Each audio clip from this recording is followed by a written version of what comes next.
لا لا إله إلا الله، لا إله إلا الله، لا إله إلا الله، ما لنا رب سوى. لا إله إلا الله، لا إله إلا الله، لا إله إلا الله، ما لنا رب سوى. ضرب الله مثلا للذين كفروا امرأة نوح وامرأة لوط كانتا تحت عبدين من عبادنا صالحين فخانتاهما فلم يغنيا عنهما من الله شيئا وقيل ادخلا النار مع الداخلين. وضرب الله مثلا للذين آمنوا امرأة فرعون إذ قالت رب ابن لي عندك بيتا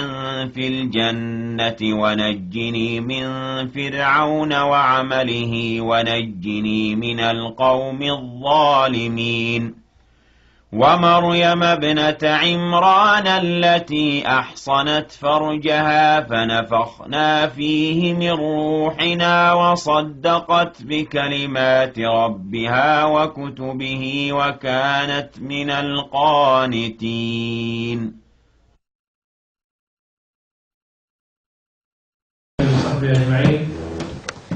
السلام عليكم ورحمة الله وبركاته. waxaan bilaaban doonaa biidni illaahi tacaala mutamarkeenii toddobaad ee loo dhigi jiray dumarka muslimaadka ah ee degan magaalada Hargeysa iyo nawaaxigeeda. mutamarka insha allahu tacaala waxaan ku bilaaban doonaa muxaadaradiisii ugu horreysay. mutamarka magaciisa waxa weeye addiinu nasiixa.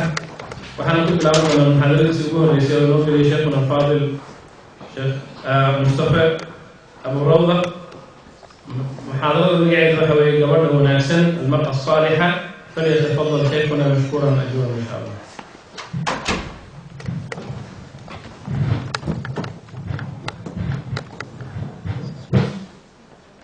بسم الله الرحمن الرحيم. الحمد لله ثم الصلاة والسلام على رسول الله. أحمده حمدا يكون سببا لزيادة نعمائه ومعادا من بلائه وسبيلا إلى جنانه وسببا في زيادة إحسانه. وأستعينه استعانة راج لفضله واثق بدفعه مؤمل لنفعه. ونستفرجه ونسترحمه ونسترشده ونؤمن به ونتوكل عليه. ونعوذ بالله تعالى من شرور أنفسنا وسيئات أعمالنا. إنه من يهده الله فلا مضل له ومن يضلله فلا هادي له. ومن يهن الله فما له من مكرم. ونشهد أن لا إله إلا الله وحده لا شريك له. هو حسبنا لديننا وهو حسبنا لدنيانا وهو حسبنا لما أهمنا. هو حسبنا لمن حسدنا وهو حسبنا لمن بغى علينا وهو حسبنا لمن كادنا بسوء. هو حسبنا عند الموت وهو حسبنا عند المساءلة في القبر. هو حسبنا عند الميزان وهو حسبنا عند الصراط. هو حسبنا لا إله إلا هو عليه توكلنا وإليه ننيب. ونشهد أن محمدا عبده ورسوله صفيه من خلقه وحبيبه بلغ الرسالة وأدى الأمانة ونصح الأمة وجاهد في الله حق جهاده حتى أتاه اليقين. أما بعد فإن خير الكلام كلام الله وخير الهدي هدي محمد صلى الله عليه وسلم وشر الأمور محدثاتها وكل محدثة بدعة وكل بدعة ضلالة وكل ضلالة في النار أعاذني إياكم من النار. ثم ما بعد يقول الله عز وجل: ضرب الله مثلا للذين كفروا امرأة نوح وامرأة لوط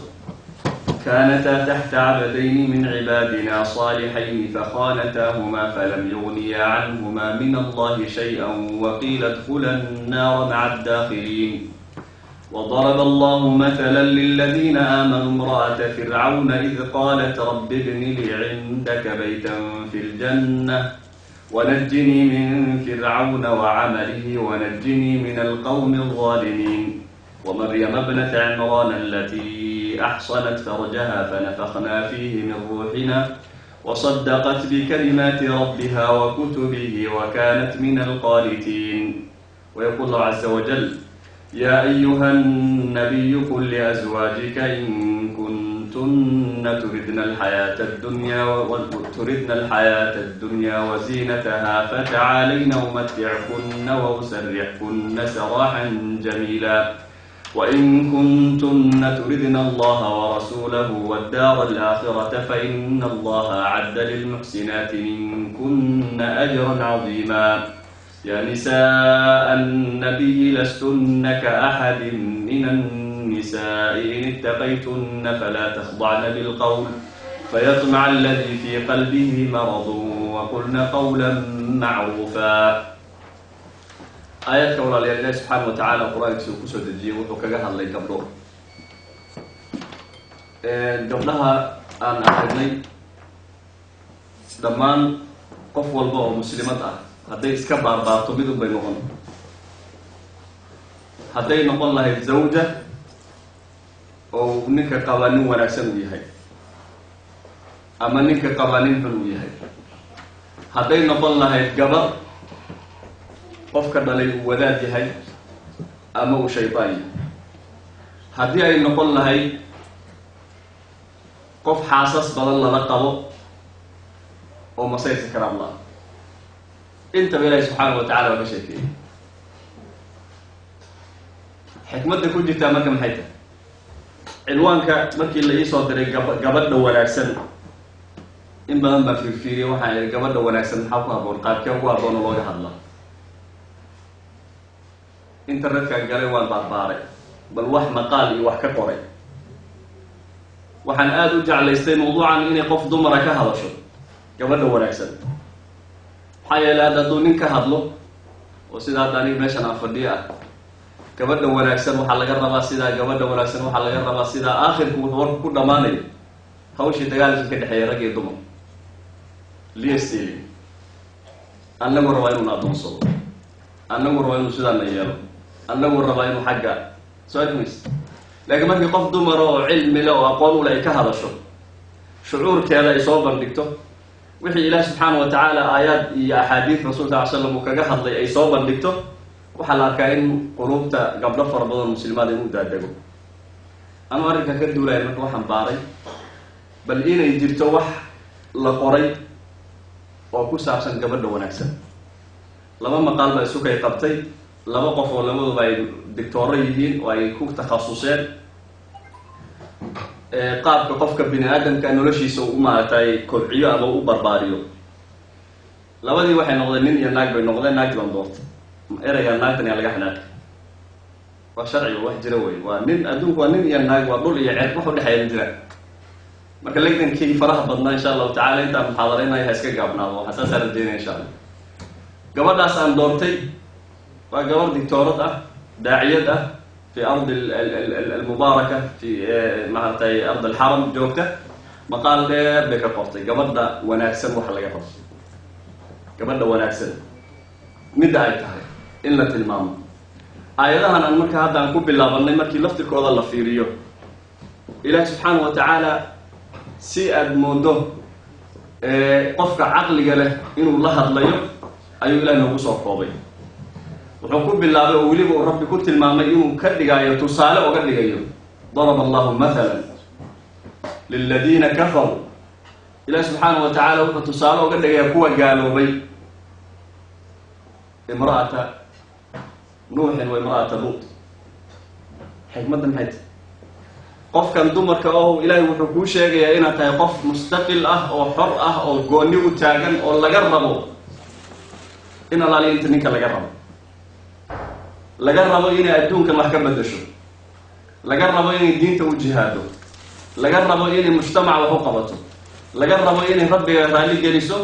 laga rabo in hawshan laga sugayo ay ka soo baxdo sida ugu wanaagsan uga soo baxdo kuma ay xirna inuu ninku duulayo oo maasha allah uu yahay oo muxaadareynayo o khudbaynayo si ay gabar wadaad u noqoto ay daaciyad u noqoto kumana xirna inuu ninku shaydaan yahay si iyaduna shaydaanad u noqoto وللأسف waxyaabaha maanta gabdhaha muslimaadka haystana ay ka mid tahay yani qofka dumarka ah in ay hadba xaafadda ay gasho ay la mid waxaa la arkaa inuu aabbo wanaagsan soo koriyey, hooyo wanaagsan ay soo korisay, cilmi iyo diin iyo iimaan ay kusoo koriyeen. fajatan waxay guursanaysaa nin jaadwala ah, gabadhii waxaad arkaysaa iyadoo qayilaysa. haddii ay dhinaca kale aan fiirino waxaa laga yaabaa inay xaafad ka soo baxday khariban oo nooc iyose ah. wadaad bay guursanaysaa, waxaad arkaysaa gabadhii waaba qamtariiro, waa daaciyad way duulaysa. wax yar kadib haddii la isfuro mid kalea soo gelay, gabadhii shalay indhashareneeda niqaabneeda jilbaabka wadatay berita sarwaalka wadataa. maxaa yeelay nin bay guursatay jecelna sarwaalka ay xirato. kullu hada wuxuu tusaalaynayaa ama uu tilmaamaya in gabadha tani ay weysay qiimaheedii shaksi ahaan iyo jiritaankeedii qof ahaan, oo ay noqotay qof ku xiran qofkan bini aadamka ahe marna soo gelay marna ka baxay. sidaas ilahi subxaana wa tacala uu leeyahy daraba allahu mathalan liladiina kafaruu imra'ata nuuxin imra'ata luut. kuwa gaaloobay ilahi wuxuu tusaale oga dhigay gabdhihii ay qabeen laba nebi oo addoommo ilahi uu ku tilmaamay kaanataa taxta cabdayni saalixayn. u fiiraada waxay ay hoos joogeen oo qabay buu leeyahy rabbi subxana wa tacaala laba addoomo oo saalixayn awar wanaagsan, ambiye ilaahay abaa qaba. haddana ilahi wuxuu yidhi yani inay jahannamo galayaan buu caddeeyey. fakhaanataahuma falam yugniya canhuma min allahi shay-an waqiila dkhula annaara maca adaakhiliin. way khiyaaneen, rusushii guursatay risaaladii ay wadeen bay ka khiyaaneen, cadow bay u noqdeen, diintii allay la dagaalameen. faqiila dkhulu naara maca adaakhiliin. waxaa lagu yidhi markaa jahannamo gala, kuwa la gelaya gala. halkaa maxaa ku baxay? aabbahay waa sheekh, waa luntay. walaalkay waa xaaji, waa luntay. hooyo waxay dhashay xaafidada, waa luntay. adiga iyo rabbulcaalamiin maxaa idinka dhexeeya meesha taagan? saas darteed waa muhiim inay gabadhu noqoto gabar saalixada. xaggii kale markaan fiirino, ilahi wuxuu yidhi wadaraba allahu mathalan liladiina aamanuu imra'ata fircawn. ilahi subxaana wa tacaala kuwa mu'miniintaana wuxuu tusaale oga dhigay min xaytu quwati aliimaan, min xaytu quwati iraadati asaalixaat. yani ilahi subxaana wa tacaala qofka bini aadamka ahi xorriyadda uu siiyey iyo cid ka qaadi karta inaysan jirin. si kastuu qofku u kibe badnaado, u awood badnaado, si kastuu u xoog badnaado, u maaragtay tahtiig badnaado, inuusan ka qaadi karin. wuxuu leey ilahi subxana wa tacala imra'ata fircawn ayuu ilaahay tusaale oga dhigay dadka mu'miniinta ah inay iimaankooda xifdisan karaan, cid allaaliya cidda ay doonayaan hala joogaan, inay alla saalixaan u noqon karaan, cid allaaliya cidday doonayaan halas joogaan. idan ninka ku qaba hadduu mujrim yahay inaad ilaahay caabuddo oo saalixad noqotid ma hor istaagi karo. maxaa yeelay fircawn oo yidhi ana rabbukum lacla, fircawn oo yidhi ina haulaa la shirdimatun qaliiluun wa inahum lana lagaa'iduun wa inaa la jamiicun xaadiruun. markii nebi muuse iyo kooxdiisa ay carreen buu yidhi waa koox yaro fallaaga ah, burcad weeye, tuuraboora buuraheeda hadda soo qabanayna, nagu gaari maysa dhowr bilood oo soo xaraynayna, annagu noo ordaya waa keenayna. la shirdimatun qaliiluun waa koox yaro fallaaga, irhaabiyiin weeyaan, waa terrorist meelaha marmaray oo soo gurayna. soo akimid wa inahum lana lagaa'iduun waa naga caraysiiyeen buu yidhi wa inaa la jamiicun xaadiruun, ayaga oo dhan waan soo xaraynayna. ninkaas ayay naagtan iyada u dhaxday. u fiirsahada yani waxa weeyaan qof bani aadam ah meesha ugu khatarsan ee uu galo wey. kow waa nin gaal wey, laba waa nin rabbi baan ahay yidhi wey, saddex waa nin boqora ummadda oo dhan yani sida uu doono u galay wuxuu raba ku samaynayo wey. kullu hada gabadha iyada sidaas ah ayay waxay leedahay imra'atu fircawna id qaalat rabbi ibni lii cindaka baytan fi ljanna wanajinii min fircawna wacamali wanajinii min alqowmi alظaalimiin. soo arki mayse fircawn bikibrihi wa jabaruutihi wa jabriyaahi waxaa ilaahay maarata ay ka magangelaysaa ay weydiisanaysaa ayadoo ay xaaskiisii tahay in ay gabar jannada guri looga dhisa ay noqoto. odaygaygaasaan yiri iyo odayga dugsi inaan aadama ogola iyo odayga inuu jilbaad igu arkama jeclo iyo odayga inaan qur-aan akriyo ma ogola iyo waxa way xoogaa waxaasaa dhibaya iyo sida ma haddii odayga iyo ilaahay iska hor yimaadaan odayga daaqadu ka baxay. gabadha mu'minada ee saalixadda taa weeyaan, gabar keligeed baa kuusoo hartay oo la guursanin oo reerkooda ku dhex nool. canjeeraa la ii diray iyo alaab dhaq baa la iiri iyo ari baa la i raacsaday iyo geel baa la ii diray iyo ilahay hagtiisa waxba kuu noqon mayso. maryama bintu cimraan fiiha wa maryama bnata cimraan alati axsanat farjaha fanafaknaa fiihi min ruuxina wasadaqat bikalimaati rabbiha wakutubi wakaana min qaanitiin. ilah muxuu yihi subxana wa tacaala ina allaha اstafaa aadama wa nuuxan وآل إبراهيم وآل عمران على العالمين ذرية بعضها من بعض والله سميع عليم id qaalat imra'atu cimraana rabbi inii nadartu laka maa fii batnii muxarara markay tiri haweeneyda iyadoo uur leh allow waxa calooshayda ku jira adaan kuu hibeeyey bay tiri waxay noqdaan markay dhashayba waxay noqotay gabar rabbi wadactuhaa unha bay tiri allow gabar baan dhalay alla isagaa ka og waxay dhashay walaysa dakaru kalunha bay tiri haddana haweenka iyo ragguna isku mid ma ah ilaahi subxaana wa tacaala muxuu ku abaalmariyey niyaddaas saalixa ahe gabadha iyada ahi ee hooyadaasi ay u niyootay ilmaheeda uurka ku jira ilahi muxuu ku abaalmariyey waliya min awliyaa illahi u ilahi ka dhiga subxana wa tacala kulamaa dakala calayha zakariya almixraab wajada cindaha risqa qaala ya maryamu anna laki hada qaalat huwa min cindi illah ina allaha yarzuqu man yashaau bigayri xisaab waa gabar weli lama guursanin hooyada aabaheed bay la nooshahay mixraab bay leedahay kulamaa dakala calayha zakariya almixraab macnihi waxa weye min makaani musallaha mar walba uu zakariya soo galo guriga wuxuu ugu yimaadaa iyadoo meesha ku tukanaysay fadhido shaqo ma qaban jirin miya nacam dana kale ma lahayn miya nacam laakiin dantaasi intay ku mashquulsan tahay maoga inta kale mixraab bay leedahay guryaha naga mixraab ma leeyahy maya kursigii lagu afgeewaha lagu samayn lahaa lecture biga guriga waa yaallaan telefishinka miiskii la saari lahaana waa yaallaan kii lagu cuntayn lahaana waa yaallaan katabaanada dharka la suran lahaana waa yaallaan kabaha meeshii la dhigi lahaana waa yaallaan meeshii lagu nasan lahaana way taallaa laakiin meel lagu tukadaa guriga naga uma yaallo meeshii laga soo gaaro allahu akbar la dhaha soo ma gabadhaasi mixraab bay leedahay meelay ku tukatay lahayd meel u gaar ahoo ma arkaysa nabi zakariya markasta uu guriga soo galo uu ugu yimaada iyadoo dhex fadhiday lahayd kulamaa dakala calayha zakariya almixraab wajada cindaha risqa wuxuu ka helay markuu usoo galo wuxuu helay ayadoo raashiin cunaysa guriga raashiinkii yaalle aan ahayn markaasuu yidhi annaa laki haada waxaan xagee kaaga yimaadeen markaasay tiri huwa min cindi illah alla isiiyey subxaana wa tacaala ina allaha yarzuqu man yashaau bigayri xisaab fiir yaqiinteeda iimaankeeda intuu leegi ilaahay asagaa irsaaqa oo raashin siiya bay tiri cidda uu doono xisaab la-aan buu siiyaa bay tiri innaga haddaan kommunaha la yeelin lacagti waa la goyn haddaan xagga activit baa lai diray surwaal aanan qaadanin lacagti waa la goyn haddii aanan soosheelka haddaanan salaamin lacagtii buu goyn haddaanan sidan yeelin dhaqaalihii buu goyn irsaaqadii baa goy kadeed iyo maanta o dhan walwal iyo walbahaar iyo rafaaq ina allaha yarzuqu man yashaau bigayri xisaab soo arkays gabadha iyada maxay ku gaartay ciyaaryaar kumayna gaarin waxa ay ku gaartay waxa weeye ilaahi subxaana wa tacaala bay u banbaxday adduun oo dhan bay ka zaahiday waxay dooratay in ay ilaahay addoon u noqoto sida loo hibeeyey addoon ugu ahaatay bay dooratay fi suurati maryam waa ka ilahi kaga hadlay subxana wa tacala wadkur fi lkitaabi maryam id intabadat min ahliha makanan sharqiya faاtahadat min dunihim xijaaban faarsalna ilayha ruuxana fatamahala laha basharan sawiya mujtamac fasaaday rafaaday dhib badan mashaqo badan bay ku dhex jirtay waxay go-aansatay inay diinteeda iyo cibaadadeeda iyo iimaankeeda la baxsato faاtahadat min dunihim xijaaban meel bay kaga asfurantay oo iska gashay lakin ilahi subxaana wa tacala waa imtixaana faarsalna ilayha ruuxana fatamahala laha basharan sawiya ilahi subxaana wa tacaala ruux buu usoo diray malak min malaaikati buu usoo diray jibriil baa la tilmaamaa markaasuu qof bani aadam isaga soo sugeeyey ayadoo qolqolkeedii ku jirtay halkii ay dadka kaga xijaabantay ayuu dalaq soo yidhi waa dhex taagany waa nin quwo iyo awood iyo qurux ilahi subxaana wa tacala u dhameeyey janis waaya miya maya markiiba ilahay bay ujeesatay waxay tihi inii acuudu biraxmaani minka in kunta taqiya war wiil yahu allan kaa magangelaya haddaaba tahay mid alla ka cabsanay malag ugu yidhi haddaad ilahay ka cabsanaysa markaa ka war markiiba waa qayli wuxuu yihi inamaa ana rasuulu rabbi balaayo kale iyo shida kuuma wadee erge ilahay kuusoo diray baan ahay liahaba laki gulaaman zakiya si aad ilmo u dhasho wiil daahirsan oo maaragtay risaalo loo dooran doona u dhasho way tacajabtay waxay tiri yani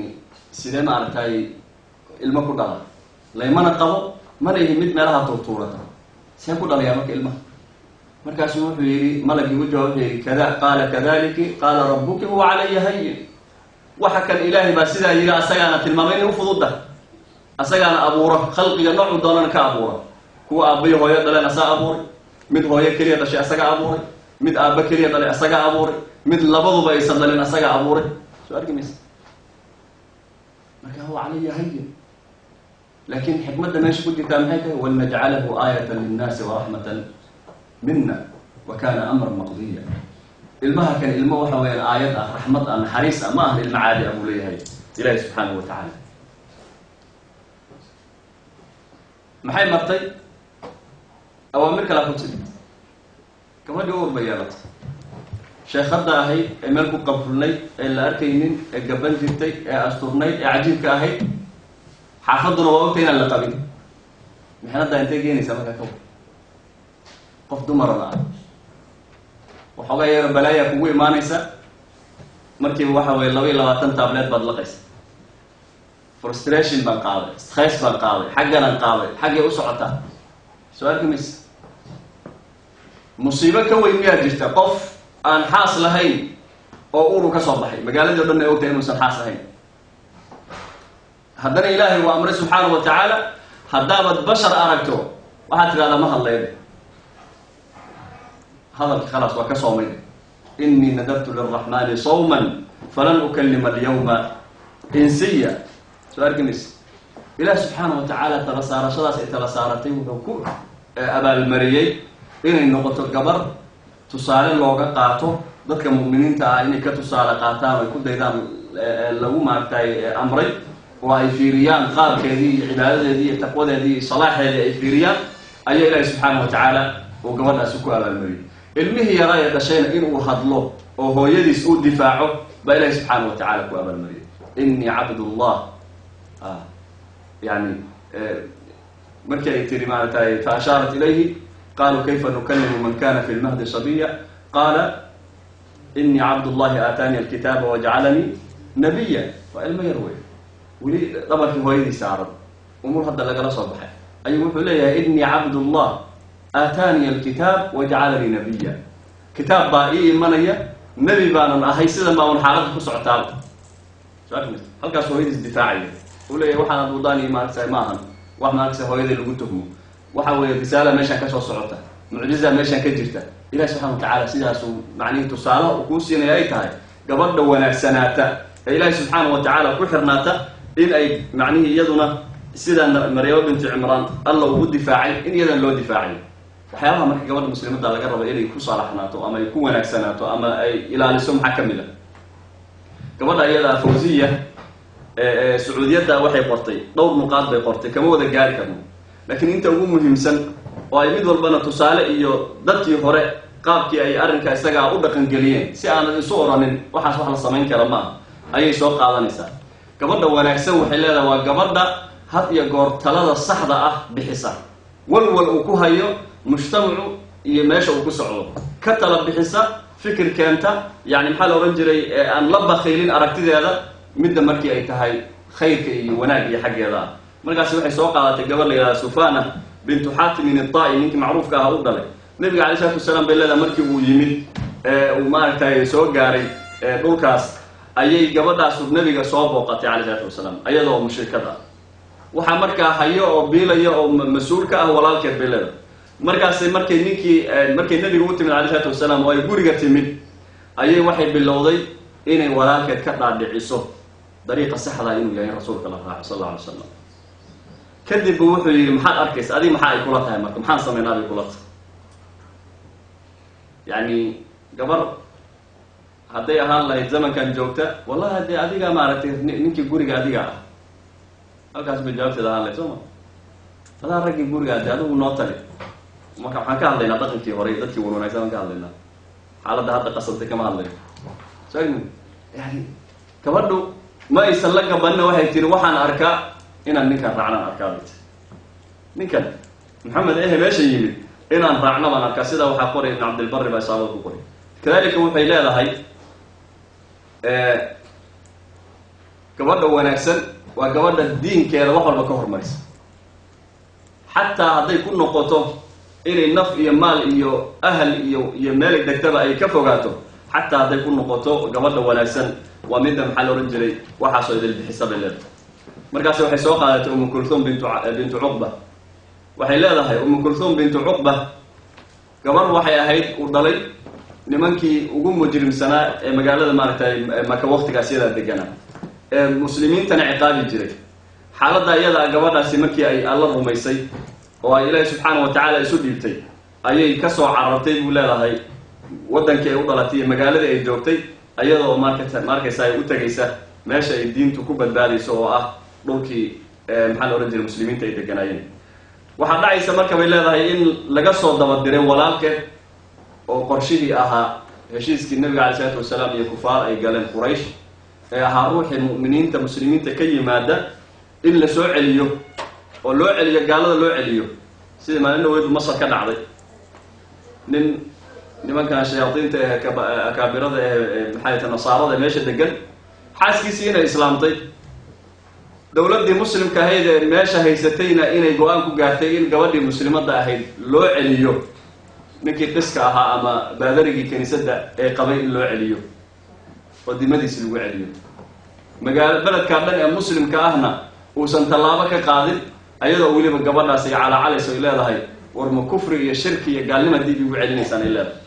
casriga nagan bay dhacday, nabiga calay salatu salaam waqtigiisina way dhacday. soo arki maysa waxay leedahay markaa gabadha iyada markii walaalkeed yimid oo ma arkaysaa nabiga calay salatu salaam kula xujaystay in heshiisku uu ahaa in qofkii ka yimaada la celiyo oo loo celiyo gaaladii uu ka yimid ayay waxay tiri iyadoo nabiga la hadlaysa waxay tiri atarudunii ila alkufaari yaftunanii can diini walaa sabra lii wa xaalu nisaa'i maa qad calimta. rasuul allow ma waxaad ii celinaysaa gaaladii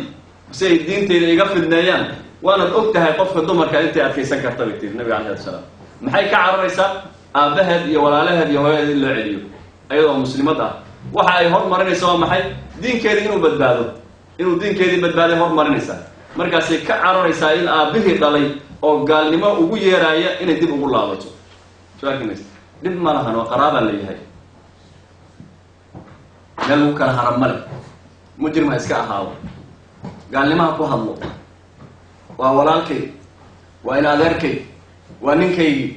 waa aabbahay, waa kan diinkiiba markaa waxaad arkaysaa qofkiiba si u socdo inuu markaa bannaan cidla ah oo ma arkaysaa qofkii kasoo istaagaya marka dambe. sababku waa maxay? waxa uu doortay ayaa khaldan qofkan, shayga uu rabo inuu badbaadiyo ayaa liita. marka ilaahay subxaanahu wa tacaalana inuu shay qiimi leh uu siiyo oo qofka isaga ma arkaysaa sida uu ku badbaadiyo ilaahay subxana wa tacaala uma qalmo buu leeyahay qofka noocaasi ah. sidoo kale ayuu laxiba in ay tahay gabadha sida ay walaashaasi qortay, hadday tahay gabadh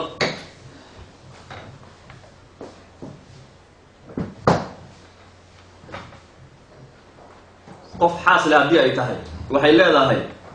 yani qof xaasa haddii ay tahay waxay leedahay waxaa wanaagsan in ay gabadhu zawjkeeda ay ku raacdo ama ay la socoto shucuurkeeda iyo maxaa la dhihi jiray waxa uu dareemayo. saasay waxay soo qaadanaysaa marka qiso waktigii salafka dadka wanaagsan waqtigoodii dhacay ay leedahay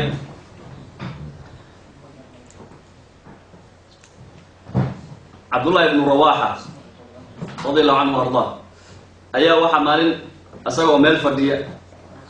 ayuu wuxuu xusuustay aayadda ilahi subxaanahu wa tacala ule wain minkum ilaa waariduha kana calaa rabbika xatman maqdiya. mid idinka mida ma jiro bani aadamu ilaa jahannamo waad maraysaan, waa loo arooraya, waa la gelaya. uma nunaji aladiina ataqow wanadaru aalimiina fiiha jafiya. kadibna kuwa alla ka baqday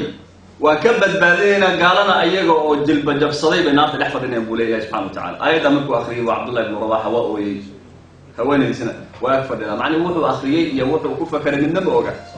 laakiin waxay aragtay wadaadkii uun hal mar ooyey. markaasi waxay riwaayadu tilmaamaysaa sida imaamka uu kusoo qoray ibn xajar uu kusoo qorayo isaabada, iyaduna waa oysay oo zawjkeedii bay la oysay. kadalika waxaa iyadana soo qaaday qisadan imaam dahabi siyar aclaam nubala kusoo qaaday wuxuu leeyahy way la oysay. markaasuu wuxuu yidhi maa yubkik, maxaa kaa oysiiyey? markaase waxay tiri ra'aytuka tabki fabakaytu, waxaan ku arkay adigoo ooyaya anna waan ooyey. jacayl meesha ugu dambeey soo ma muxuu isla yeryeelaya, ilmo yar buu iska dhigaya, muu la oynaya, maxaa haya niman baa tahay adkayso. halkaasaa laga bilaabaya annaga xaggeeda. لكن هذه المرأة الصالحة زوج كذي أو أوي أركتي ويسي ما يسوي دين محله إنسها ويدم بيساتاس لكن إنه أوي أي واحد دمعنا هنا إلا درنتين يدون له يسوع مركز أي واحد ترى هذا أوي ليان أركي مركز أنا ليجنا أوي مركز في أسوأ وشرح يسوى هو أوي وحن خصوصي ويلي وأن أوجادي ضمانتن إن جهنم كو أرورينه بني آدم كو إنه جهنم مريو لكن ما كبد بادي دونا مسكوه كو هريان نقول دونا تاسع خصوصي بالمركز الأوي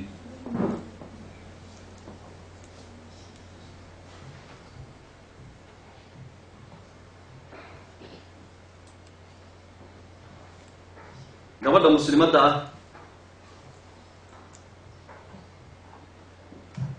ama gabadha wanaagsan ee saalixada ahi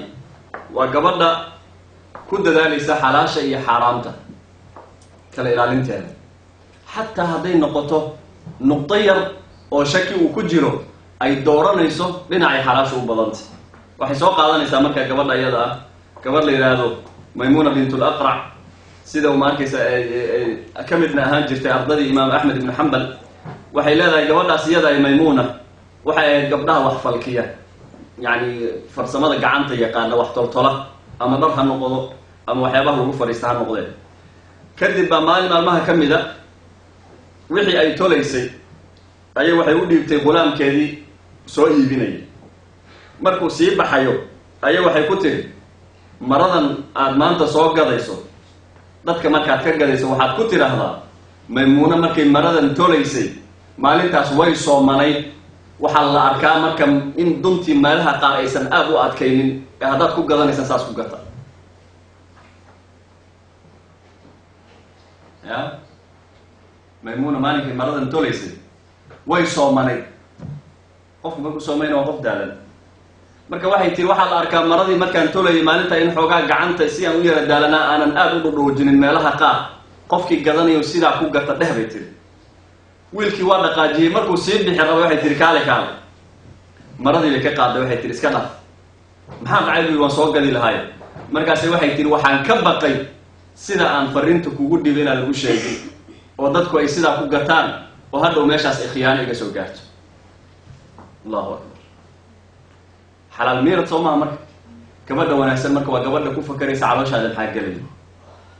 kuma ay fakarayso odaygu banaanka iska tago sabareed waxa guro in limuwa lagdan maanta dhan wallahi billahi leema qabo hay oo say wax ku wada may keligay baan ahay sagaal bilood kadibna ilmo wax oo yaa dhalakan wadaadkii ma mar meesha soo galo xaalad baa ka dhacday hay oo saas miyaha waaye ولي إن لي مواتاي هاي واي قرء العقد كو سنة كلا هدنا وع وكنا محوها مركلوها دنيجي متقولي أسأقو مرة ما بمعنى يوم إن كان ما أسأقو مسؤول دقيقة قولي ها حتى ما أنت قالت اللي يابانو إذا وروحا يعني محيطا دين إسلامنا معها دين قالنا معها دين خرافنا معها حتى بودستنو ساو مرقم بودستها لمنك حتى ساو مرقم اسكده واحد ما يسارن يقال لي كل هذا وحوي حرام رادين وياه هي بختي قرشو وياه gabadha muslimadda ahna waxay ka dagaalamaysaa maro laga yaabo ceebteeda inay muddo kadib soo baxdo ay waxay leedahay waxaan ka baqayaa inaadan u sheegin dadka ya sidii aan u tolay dibka ay marada yeelan karto marka iska keen annaguna markaasaan marayna gabadha muslimadda ayuu la xidba waa gabar ama gabadha wanaagsan waa gabar zawjkeeda ku saacida wax allaaliya wixii uu u arko wanaag iyo khayr u arko waxay leedahay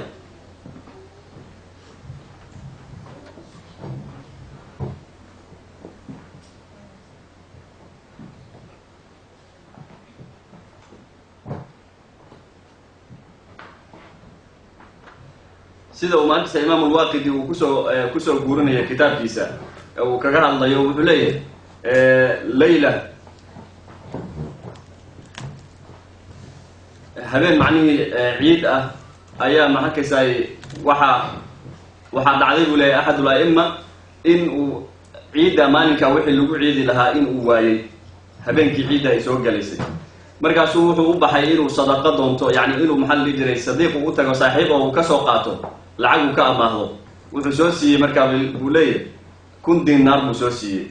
1000kaas diinaar oo kiishad ku jira. mar allaaliya markii uu guriga yimid oo uu alaabtii uu soo daynsadayna guriga keenay ayaa waxaa usoo galay nin isna ma arkaysaa asxaabtiisii ka mid ah oo aalu beyti rasuulillaahi ka mid ah isaguna doonaya dayn doonaya. markaasuu ninkii usoo galay dantii iyo dhibaatadii haysay buu u sheegtay si uu ma arkaysaa wax u siiyo oo u amaahiyo asaguna maadaama berita ay ciid tahay. ninkii lacagta loo soo dhiibay imaamka ahaa ee soo daynsaday xaaskiisiibuu u tagay arrintii buu uga sheekeeyey inuu sida wax u jiraan inuu 1000 diinaar soo daynsaday haddana uu joogo qof aalu beytkii ka mid a oo isna baahidii oo kale qaba oo u baahan dayn. maxaan samaynaa buu ku yidhi. markaase waxay tihi adiga maxay kula tahay yani adigu say kula tahay maxaad go-aansatay. wuxuu yidhi waxaan go-aansaday inaan kala qaybsanno misnis annagana waa baahannahay oo arrinta u baahannahay 500 diinaarna asagaan siinayna 500 annagaa reebanayna. markaase waxay tihi wallahi ma sanacta shay-an waxba ma aadan samaynin bet wax wanaagsan ma aadan samaynin. markaasuu yidhi maxaa dhacay buu yidhi. wuxuu tihi waxaa kuu imaaday nin rasuulka ahalkiisi ka mid ah oo baahan oo u baahan in wax la siiyo markaasaad waxaad siinaysaa kiiskan waxa ku jira barki bakhaylnima kugu ururtay bay tii. waxaan arkaa bay tihi kiiska oo dhan inaad siiso 1000 diinaarba inaad siisaan arkaa bay tihi isaga uu markaasi dantiisii xaaladiisu ku dhamaysto. maxay ka galaysaa faraxa uu farxo ninka aalu beytka ah muslimka ah waxaa ku xiran faraxa rasuulka sal ly slam baa ku xiran. xiriirinta ninka aalu beytka ay xiriirisay muslimka ah waxaa ku xiran xiriirinta rasuulka sal ly slam. halkaasi ka galaysaa inay aakhiradaada fiirsato markaasay leedahay asaga sii. maxaa dhacaya marka subxaan allahi sida imaam dahabi sir calam nubal kusoo guurinay waxay leedahay qisadu waxay leedahay ninkii 1000 diinaar waa la siiyey waa la tegay 1000 diinaar siduu u socday ee uu keeshkii ugu jiray wuxuu u galay ninkii kow laga soo qaaday. markaasuu gartay keeshkiisii war keeshkan soo kayigi ma oo aan hebel daymiyey. qisadii buu ninkii ka warramay. amiirkii markaa joogay baa arrintii maqlay. amiirkii wuxuu dadkii ku abaalmariyay buu leeyahay imaam dahabi labadii nin ee 1000 isa siisayna min 1000 buu ugu daray ee 2 buu siiyaan ka wada. haweenaydii fikradan keentay oo tiri hala siiyo odayga 1000kana 4000 diinaar buu siiyey. reerkii maxaa usoo xarooday 6000 diinaar baa usoo xarooday 1000koodii. ilaah subxaanahu watacaala waman yattaqi illaha yajcal lahu makhraja wayarzuqhu min xaysu laa yaxtasib. yani hamigaagu hadduu noqdo aakhiro hamigaagu hadduu noqdo raaligelin allah caza wajal hamigaagu hadduu noqdo raaligelin rasuul alayh salatu wasalaam ilah subxaanahu watacaala abwaab dunya buu kuu furaya. markaasaad meelaad kala geysa garan waayeysaa. yani dadkii naga horreeyay salafka ah yani maanta aqoonta aan sheeganayna ma lahayn xagga adduunyada. dayax gacmeed baa la diray dhul baa la qoday daaraa la taagay wax walbaa la jeexay waxbaa la xerxeray fiilooyin iyo balaayaa la isku xerxeray waxaan hadda wada socdaa la xerxeray.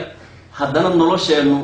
10 meel markii loo dhigo meel ka mida ma gaarayso nolosha dadkii hore. say u caafimaad qabeen oo u deganaayeen oo u nabad qabeen oo u maaragtay qurqurux badnaayeen ma gaarayso maalinka maanta. keena ugu qanisan waa keena ugu jira badan wey. keena ugu taajirsan waa keena ugu jira badan wey. sokor buu qabaa dhikar buu qabaa wareer buu qabaa jahanam buu qabaa wax walbuu qabaa. habeenkii ma seexdo cabsi buu qabaa. su-aalka mis cid uu isku aaminaya ma jiro. waxaa ka tegay amaankii baa ka tegay. wax ka maqanna male adduunya o dhan baa hortaalo. liannahu waxa weeye aakhira ku yaraatay qalbigiisa markaasaa ilahi subxaana watacaala qalbigiisa ka baxay. su-aalka mis akhiiran waxaan kusoo khatimaya ayuha alaxiba qisaska noocaas oo kalena aad bay u fara badan yihiin. wax hadda lasoo koobi karaa ama maaragtay deg degaan lagu dulmari kara maaha. waxaan kusoo koobayaa gabadha wanaagsan waana shayga ugu muhiimsan. gabadha wanaagsan waa gabadha cilmiga sharciga ah dalabta wey. cilmiga ama aqoonta ilaahay ku xiraya subxaana watacaala gabadha raadisa wey. waxyaabaha aan aadka iyo aadka runtii uga naxo dadku way ku farxaan laakiin anugu aad baan uga naxa. waxaa ka mid ah ujihaysashada ay maanta gabdhahanagii u jihaysteen inay ka lib keenaan aqoontan adduunyada ka lib keenaan. gabadhii waa jaamiciyad way ku faanaysa meel walbay kaga qaygaysaa meel walbay la taaganta waxay soo qaadatay shahaadadii maxaa la jiray masterkii bay wadataa hadda waxay usii socotaa PhD-ga usii socotaa degree-ga usii socotaa xaggaba usii socotaa maanta o dhan waa la ammaanaya aqoon-yahan weelay gabadha gabadha waa aqoon-yahanad baa leeyahay laakiin wixii kitaab alla ku xidhnaa iyo wixii sunno rasuul ku jiray calayhi salaatu wassalaam madmadooba alla ku yaqaan bay ka tahay bihi laka iskuma xidhi karto qul huwa allahu axad haddii la yidhaha kuma xijin karto wax ku xigay ayu cilmin markaas walaal haddaad baylood noqoto haddaad engineer noqoto oo aadan qul huwa allahu sixi karin waxay ku anfacaysaa ma jirto hortaaba ummad fara badan oo intaasoo kala heshay oo ismahadisay qaala inamaa uutiituhu calaa cilmin cindi awalam yaclam ana allaha qad ahlaka min qablihi man kana huwa ashaddu minhu quwatan waaktaru jamca walaa yus'alu can dunuubihi hum mujrimuun ninkii qaaruun ahaa wey oo furayaashiisu ay koox marka ay qaado la dhacdhacayso furayaashiisu ay koox marka ay qaadaan yani ay la dhacdhacayaan ayaa wuxuu leeyahay waxa kan waxaan ku keenay inama utiituhu calaa cilmin cindi yani aqoon iyo maarkaysaay garaad iyo dadaal aan sameeyey ba waxaan ku gaaray ilahi muxuu subxana wa tacaala awalam yaclam ana allaha qad ahlaka min qablihi man kana huwa ashaddu minhu quwa war muu oga miyaa maskiinkan in ilaahay hortiis uu halaagay kuwa ka xoog badan asaga intan uu hayana labalaabkeeda iyo saddexlaabkeeda gurbiyey oo aruuriyey so muu oga qofkan buu leeyahy nabiga ilahi subxana wa tacaala idan yani wajahan loo wajahaystay masale fiican wey inuu qofku wax barto oo aqoontan kalib keeno oo muslimiintii wax taro waa masale fiican wey laakiin in juhdigaagii oo dhan noloshaadii oo dhan inaad noqotid qof cabdi u ah universiteedka masaajid ba aadan aqoonin meel uu ku yaallo kitaab qur-aan aadan weligaa furaynin xadiid rasuul aadan u fariisanaynin aakhire wuxuu kugu noqonayaa mid aad markaysa ka shalayso kugu noqonaya laabudda waxa weye marka qofka muslimka ah in uu cilmiga sharciga ah waa kan ilahay uu ku amray wey subxaana wa tacaala kan waxa waa fardu cayn weeyaan yani fardu kifaaya weeyaan kan kale ee adduunyadu alla kuma weydiinayo berri kuma dhahay maxaad injineer u noqon weyday kumana dhahay maxaad u noqon weyday maxaa loo jeeda professor u noqon weyday kumana dhahay maxaad u baran weyday cilmiga noocaasi noocaasi noocaas laakiin alla wuxuu ku dhihi doonaa yowma alqiyaama kitaabka iyo sunnada maxaad ka samaysay rasuul baan kuu soo diray maxaad ka samaysay kitaab baan kuu soo dejiyey maxaad ka samaysay alla wuu ku leeyahy subxaana wa tacaala kana marka waxa weeye awal wa aakhir la rabaa inaad naftaada iyo maalkaaga iyo xoolahaaga aad garab dhigto wallahi kuna cuslayn mana cusla wa inahu la yasiirun calaa man yasarahu allah waana wax fudud ruux ilahay uu fudaydiyey subxaanahu wa tacaala waxaa laga yaabaa in badan inaan meelahan ka sheegay gabar yar oo mar allaale markaan xusuusta aan u duceeyo magaalada ol bay ku bilowday qur-aanka ayadoo dhowr iyo 10 jirtaa waddanka la keenay weligeed dugsi qur-aan meeluu taagan yahay ma istaagin qalin iyo loox isma saarin dugsigay timid inay wax baratay damcday qur-aanka inay baratay damcday waxaan xusuustaa gabadha ayarta ah sida uu qur-aanku ugu adag yahay darteed marka ay kari weyso o ay ku adkaato intay iska kacdo ayay oohin derbiga ula jeesan jirtay ul uma qaadan jirin ma canaanan jirin kuma qaylin jirin ayadaa iskeed markii casharka ka bixi weyday intay daasho bay iska kici jirtay oohin bay la jeesan jirtay markaasaa ardada kale waxay dhihi jireen macalin heblaayo way ooyeysaa ilahi subxaana wa tacala waxaan uga barya adduuniya aakhir inuu xifdiyo gabadha iyada ah khilaala ashhur waxaan 3 bilood gaaraynin ilahi subxaana wa tacala markay u run sheegtay albaabadii uu furay waxaan arkay qur-aanka say u akrinaysa iyadoo iga daro yani subxaana allahi alcadiim waxay akrinaysaa ilaa aan daalo on idhaahdo bis casharka intaanu kugu egiyay waa qofkii 3 aayadood aan keeni karin xisib bay keeni jus wax ku dhow bay keeni markaasaan leeyahay ardadu fara badan tahay u kaadi sug intaan ku ekay berintaad dhamaystiraysaa qur-aan macaan oo axkaamtiisii iyo maarkaysa shuruudiisii iyo makhaarijta xuruuftiisii ay dhammaystiraysa bay keentay waxaan 3 bilood gaaraynin waladiina jaahaduu fiina lanahdiyannahum subulana wa ina allaha la maca almuxsiniin haddii marka qofka muslimka ah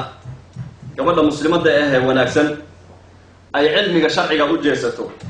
xaalkeedu muxuu noqonaya waxay noqonaysaa qof qiimi leh bay noqonaysaa mujtamaca iyo bulshaduna ay ka dhex muuqato la far muuqo oo ma arkaysaa la ixtiraamo oo la qiimeeyo kolay ku tahay zawjkeedana oo qiimeeyay noqonaysaa wuxuu soo guurinayaa axadul a'imma mu'arikhiinta ah ayuu wuxuu leeyahay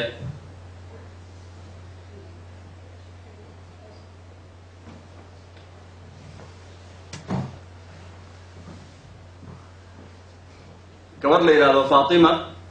binti Sheikh Alauddin As-Samarqandi waa sheekh caalim oo jaliil oo weyn ayaa gabadhan dhalay wax allaali wuxuu xoog hayay ku bixiyay inuu caalimad ka dhigo waxay gabadhaas gaartay heer ay fadwooto diinta fadwa ay ka bixiso su'aalaha culimada waaweyn la weydiiyay inay ka jawaabto waxay gaartay kutubtii aabaheed uu qoray in ay sharaxdo oo ay ku darto wixii markaasi shuruux ah haddii aad ku soo ogol yahay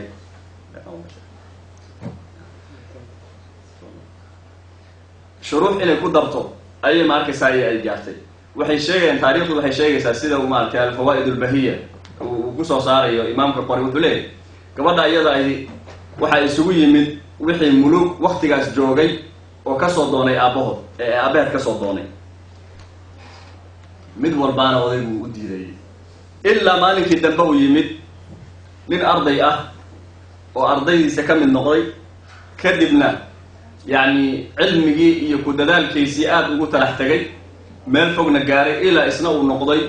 mid uu sheekhu ku farxo ama uu jeclaysto kutubtiisiina wax ka sharxay buu leeyahay markii uu arkay heerka uu wiilku gaaray ayuu wuxuu yidhi waxaan kuu guuriyey gabadhayda Faatima ah waxaan kuugu mahriyey oo maharkaaga dhigay in markaysaa kitaabkaygaas aad sharaxday badaa'ic sanaa'ic kitaabka la yiraahdo maartay kitaabka tuhfatul fuqaha la yiraahdo badaa'ic sanaa'ic uu bixiyay imaam al-Kasaa'i ayuu markaysaa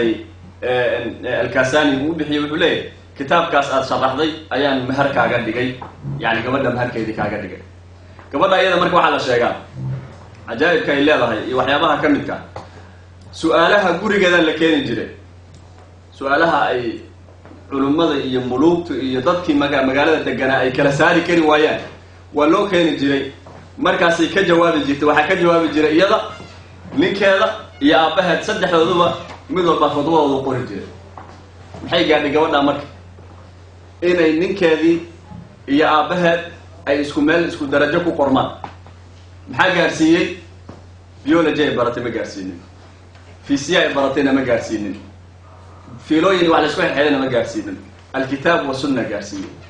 الكتاب والسنة أي جارسية وأنا كامل كمال والبيع مال والبلغة جبها هي وما دورنا يكون بهانته إن الشرع إليه سبحانه وتعالى أبو تقانا ضدك وأبوك لا لقديسه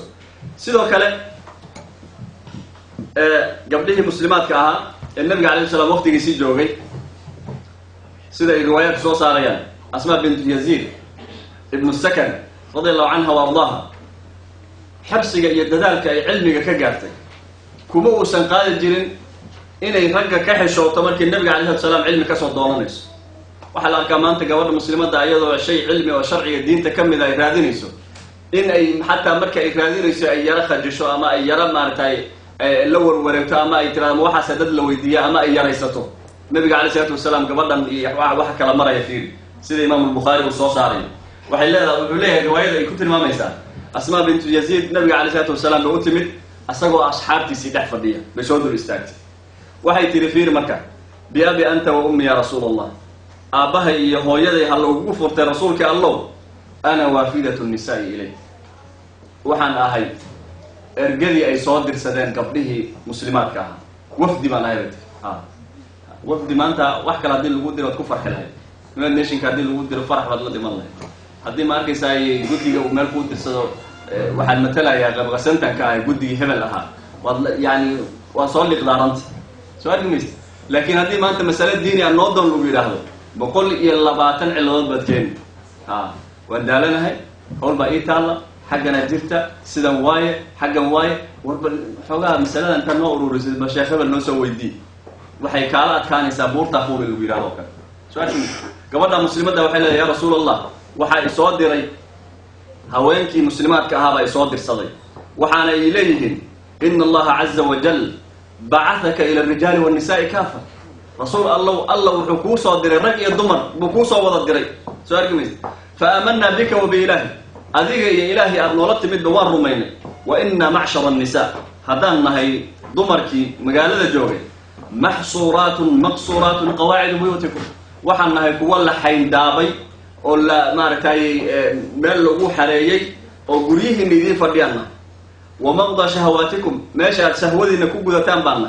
وحاملات أولادكم عرورتي نكوي حنباري بانه وإنكم معشر الرجال رج هداتهين إذن كنا فضلتم علينا وحان لقيكين فضلي أو ليدينسي ديران ليدينسي في الجمع والجماعات إن الجمعة تكتان هي جماعوين كنا حاضرتان يعني جماعة كوية تكتان ومسلمين تولنا سرقتان والكلفة إليستان وعيادة المرضى مريض كي إن أدبوقتان وشهود الجنائز جنازة إن تكتان والحج حج كنا تسكاء بوقت ربطان وأفضل من ذلك أرن كان وحابة كسي دير الذي كفضلي الجهاد في سبيل الله إن جد الله وضع على التان قبل أن نجمع معي الحمد لله إلهي الرجل هالجهاد حبض يا باكو كرم مدفع يفوق بلايا كدعم إله ما تسكر عنني قديم قبل أن نجمع تاسي تاجين قبل أن وحي كقيران يسا ويكجبان يسا يعني إن رجو أنت ودريا ويجعلان يسا إن أنت رجو أي سميان وكلا أي سميان لكن بالعكس أنه يكون نجمع أنت حيجعليهن أنت حمان الرجو أي سميان أي سميان ولو نجينا عيات الجعشة شنمدي نأدي الجعشة بابور كيني ودي الجعشة هذي القسم إني ملاك نقطة الجعشة إني وزير نقطة الجعشة محايا لمن كثير هذه رجع نطر تما يا بكلان يا أختي ما العبادة كلها ترتد مك وحبرشة ما كلها ترتد مك شيخ نمدي ما كلها ترتد مك آخره ما كلها ترتد مك مركز سيرون كاتا هنا رجع لا ترتمي سؤال كميس مركز وحلا قبل مسلمات داهي رسول الله وحى انت سلدكم فضلي او لكن داريسيادات ركتهين وان الرجل منكم منك يذكر كمده اذا خرج حاجا انت بهذا نرتا اي اوتلمانتو hawsha ay ku jiraan hawl aan ka yaran in iyaguna hayaan beertaan ay timaanto fiir marka aad baxdaan beetiro xajka aad aadaan ama aad mujaahidan u baxdaan xafidna lakum amwaalakum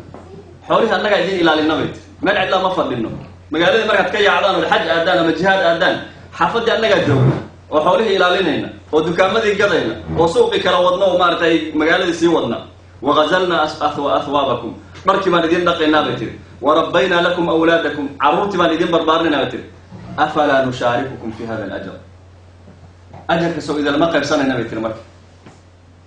كمان حكمة الفير كل هؤلاء ما جوك نبي الرسول الله وإنت المقنتهم وحي أكتك تنبان هيناون هقا جنينا حق ما هم بيتلمك هنا الأجر لان ماشي فبنا أجر مكلنا وحن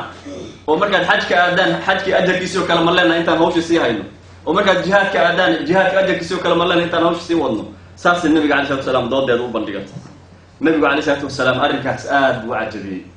فالتفت عليه الصلاة والسلام إلى أصحابه بوجهه كله النبي عليه الصلاة والسلام أصحابتي سيبوا كجست إلا ما قال قولوا لها اللي موت أصحابتي كجست ما قال سوحي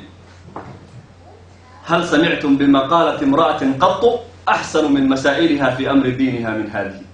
هذا كهر ومما قشن بيهوني كسؤال في عن وأرمي هذا الدين أو سؤال في عن قبل يدا ماشي تاجر مركز وحي إلى يا رسول الله ما ظننا أن امرأة تهتدي إلى مثل هذا لكن كولي وجه جل موت وحي يا رسول الله إلى بقف ضم رسال أفكر يسوع ولا جنبكم أنا فكرين بدين هيونك وعن أقساط العقل والقلب وعقل جابيهن هيونك واصلة ومسألة كذا جبتوا ولا جت وسعتي لكن إن النقطة إذا كرالك إن عقل جابني ده اللي كل شيء جاي يكون حقيقة وده والذين أركضوا عن وعباءهين وحق صور ذنين oon mushaarakaynaynin oon khayr wax ka qayb qaadanaynin inay noqotaan noocaas idinka sabab u noqon kara inayna noqonin idinka sabab u noqon kara laanna gabadhanba gabar way su'aal kamis waa qof dumar way inta aad xishoonaysan afar jibaarkeeda boqol jibaarkeeda xishoonaysa laakiin xaq iyo inay khayr raadiso iyo inay ragga yawmul qiyaama fi miizaan alxasanaat ay kula tartanto arrinkaas iyada muusan dhaafinin su'aal kamis markaas waxay yiraahdeen rasuul allah qof dumara inay sidan u fakaraysaba weligeed ma aan filaynin النبي عليه السلام هو الذي موسى جسته مركز وحكير افهمي أيتها المرأة قبر يسفي عن أفهم وحن كو شيء وأعلمي من خلفك من النساء كوا كادم بيه ضمرك يكو صادر صدينا وشك وركي جانا سفي عن وحل تبي النبي عليه السلام أن حسن تبعل المرأة لزوجها هوان يدو إن أي سوى ناكسن أو ضمر نمكو جرت أي من كير ولد كنتو وطلبها مرضاته هي إن أي رالها شيء سرادسه واتباعها موافقته هي إن أي راعظه موافقة يعني سجى أي هدي جور أي موافق وحي خيرا يعدل ذلك كله بالنبي عليه الصلاة والسلام أنت الرجل أي سماء بودي كان تابع النبي عليه الصلاة والسلام الله أكبر وهل كان لقى يدي سوما النبي gabdhuha soo baxaan gurbaan gub hooyooyinka soo baxa anuunista centerka hala yimaado wixii kacaanka way hala socdo kuwa halkan loogu yimidna maxaa activities ha loo diro gabdhuhu waxa weeye waa romantism bay qaadeen si guriga u fadhiyeen hala soo saaro haye xagee aadi sidoo ninku ugu shaqeynaya qeyngo intii ha gasho maxaa la jira birta ha qaadato darawal ha noqoto boosta buud ha noqoto waraaqi ha qaybiso 24 daba ha fuusho haddii lagu soo tareenka intaasoo boqolaal qof saaran yahay raashin iyo shaaha u qaybiso haddii yani ha socoto maxay us jifanaysaa waxaan ku khatimayaa qiso waaxida لأنه مسائلكم مركا أي كي مادان دتك أي خصيصو وشهد شاهد من أهلها بالله قال هذا أنا أرجمه إنه هو مرجعين قبر دتك قال هذا كم ذا بأمانة واحد تيسوي جورتين تيسي اللودي وحنجعل الله هذا تنا المسلمات وأما ليس هو هنقول محاتري واحد تيجي وحنجعل الله هنا المسلمات أحد حاد كوضابة كل واحد تيجي قبر ده مسلمات waxaan maqlay tiri inuu ninkeeda inuu masruufo laga rabo inay shaqo soo baxda aan laga rabin wax alla waxay xiranayso waxay cunayso iyo waxay cabayso iyo meesha jifanayso in ninka laga rabo marba hadii la guursado saasa ma aragtay aan maqlay annaka waan rafaadnay ma rumaysanaysaa bay tiri Mustafa 24 saac ma shaqeeyaa bay tiri hatta ma jirto shaqaysa hay'ad ilmi yara markuu ku faayada kici ninku ma kacay waxaan u haysanaa marka qolyahan banaanka isla maray ee isku dhagdhagan in markay guriga joogaan ay sida isugu dhagdhagan yihiin maya kabadkeeda ku ay markay guriga joogto banaanka markay joogtana waa khiyaar xaqiiqada jirta wasaas way gabadhaasu waxay sawirtay maalinteeda sida ay tahay bay sawirtay waxay tiri isku waqti baan kacnaa aniga iyo odayga asagu wuxuu ku mashquulaa bay tiri inuu isdiyaariyo warshadiisa diyaarsado howlihiisa diyaarsado waxaan ka hadlay waa Danish way ma aha Danish muslimin xataa ma waa Danish gaala way gaal way dabaliil alle wadanka degan ma aha qolo xataa soo qaxday ma inta ku dhalatay abi isir waa Jansen Christensen way soo argimis maxay tiri waa isla soo kacnaa bit asagu xaggaas ku mashquulaa bit xaggan aan galeeyo jikadii baan galeeyaa ilmihi yara mid baa ku diyaaray markiisa soo diyaaray wixii xir boorsadii fiiri qalimaantii ku jiraan warqadii ku jiraan iskuulka xaqii u wad hadii uu wax qabto bay tiri wax ii qabto waxa la arkaa bay tiri inuu boonhay uga carabta ii geeyo ama mid uu sii kaxeeyo kaasoo waliba waxay tiri meesha shaqadiisa jidka uu ku yaalo bay tiri uu sii geeyo hadhow markaan shaqadii ka soo wada dhamaano nin walba 7 saac ay barbar soo shaqeeyay markaan soo dhamaano bay tiri oo aan gurigii nimaadno markaan gurigii nimaadno bay tiri asagu markiiba wuxuu iska aaday bay fadhiga boorsada intaan tuuran anna markii jikada galay qadadii wixii xagan diyaari inta yeeli xagan yeeli asagu haduu hol soo qabta kiyaha maanta meesha ku tuuray baa laga yaabaa bay tiri soo kaxeen halkaas iska fariisanaya bay tiri wararkii telefishinkii aviiski iyo wixii meesha yaalo iska akhrisanaya bay miyuhiidu u baaraya saashay tahay oo ku nabad qabtaa wala hadda markii ii sheegayso wadaad iga furay ma dhayso ugu laakiin ku nabad qabtaa way sidaas ku wadataa soo arkimis marka waxa loo baahan yahay wala xibba gabadhu inay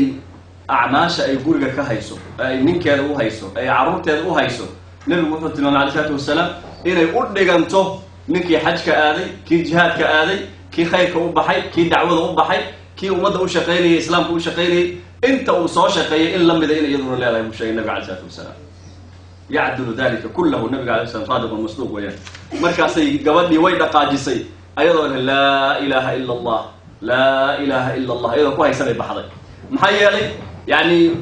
ماشى وحكف لي سيمير الكائن برسولك وكان عليه الصلاة والسلام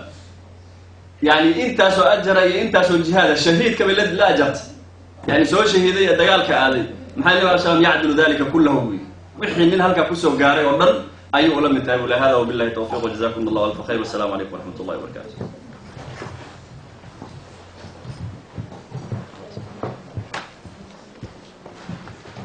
وعليكم السلام ورحمة الله وبركاته. جزا الله شيخنا الفاضل خير الجزاء. إلهي سبحانه وتعالى شيخ محمد أبراهيم الميزان حسنات وقدره يوم لا ينفع مال ولا بنون إلا من أتى الله بقلب سليم. نقل ونقل الذين يستمعون القول فيتبعون أحسنه. إن شاء الله تعالى محاضرة ديني تاسك وانتهي وحان وجود دونا محاضرة كحكتي بإذن الله تعالى. لا إله إلا الله لا إله إلا الله لا إله إلا الله ما لنا رب سواه لا إله